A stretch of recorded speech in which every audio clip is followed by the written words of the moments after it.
केदारनाथ हिमालय की गोद में बसा यह धाम केवल एक मंदिर नहीं, बल्कि एक दिव्य लुका-छिपी का परिणाम है। पर क्या आप जानते हैं कि यहाँ महादेव अपनी इच्छा से प्रकट नहीं हुए थे? वे पांडवों से छिप रहे थे। वही पांडव जो धर्म की रक्षा करने वाले थे, उन्हें ही भगवान शिव ने दर्शन नहीं दिए। यह कथा शुरू होती है महाभारत की राख से। युद्ध का शोर शांत हो चुका था।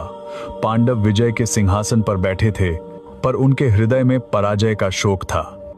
अपने ही कुल, गुरुओं और असंख्य योद्धाओं के वध का महापाप उनके मन को जलाता रहा। इस पाप से मुक्ति पाने के लिए वे पहले भगवान कृष्ण के पास गए, जिन्होंने उन्हें बताया कि इस कर्म बंधन से केवल भगवान शिव ही उन्हें मुक्त कर सकते हैं।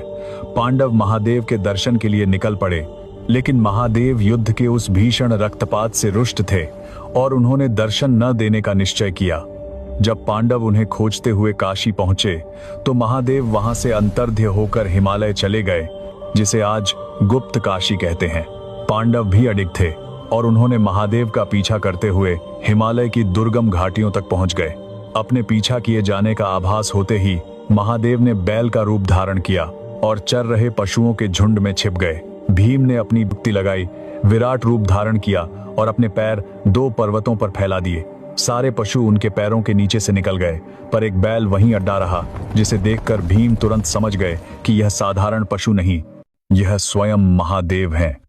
जैसे ही भीम उसे पकड़ने के लिए झपटे, महादेव पृथ्वी में समाने लगे, लेकिन भीम ने फुर्ती दिखाते हुए बैल के पृष्ठभाग को पकड़ लिया।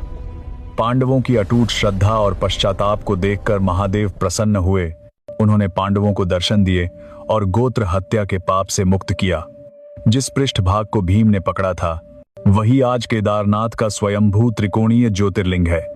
यह कथा प्रमाण है कि जब भक्त सच्चे पश्चाताप और अटूट श्रद्धा के साथ ईश्वर की शरण में जाता है, तो ईश्वर को छिपना छोड़कर प्रकट होना ही पड़ता है। कमेंट्स में महादेव के सभी भक्त जय श्री केदार अवश्य लिखें।